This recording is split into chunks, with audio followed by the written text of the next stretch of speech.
Strategi pengujian merupakan aktivitas untuk mengintegrasikan kasus-kasus uji dari beberapa teknik yang ada ke dalam sebuah rangkaian langkah-langkah pengujian yang terencana ya.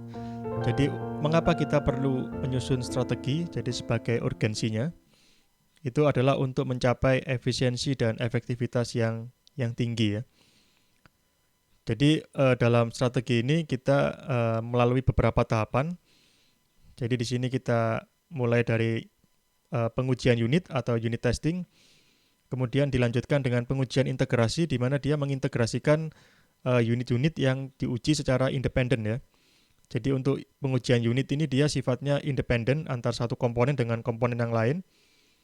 Kemudian masing-masing komponen itu kita integrasikan ya dalam pengujian integrasi. Kemudian berikutnya pengujian validasi ini biasanya akan kita cross check dengan requirement atau kebutuhan. Jadi ini validation testing. Kemudian yang terakhir adalah pengujian sistem ya. Ketika kita menguji sistem secara keseluruhan ya. Ketika kita gabungkan semua kebutuhan-kebutuhan yang ada dalam suatu sistem yang utuh. Jadi jika kita lihat proses di sini dia dari atas ke bawah.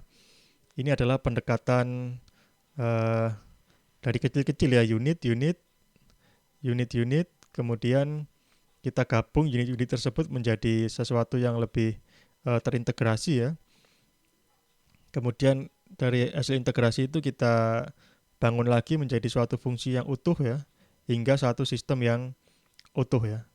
Jadi kalau kita lihat prosesnya dari atas yang ke bawah ini kita dapat simpulkan bahwa untuk strategi pengujian yang model ini adalah strategi secara bottom up ya.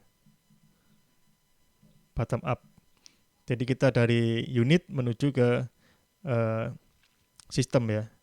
Kita juga bisa membalik ya. Misalkan kita menguji dari pengujian sistem dulu, validasi, kemudian integrasi, kemudian baru unit. Itu juga bisa ya kita balik. Jadi arahnya dari bawah ke atas di sini ya. Dari sistem dulu baru ke unit.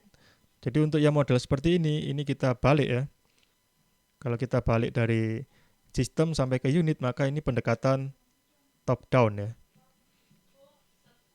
Jadi kita bisa memilih kita ingin menggunakan teknik yang mana atau strategi yang mana.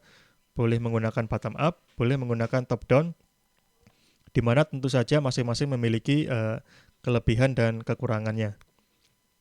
Namun tujuannya sama ya, kita ingin mencapai efisiensi dan efektivitas yang tinggi ya.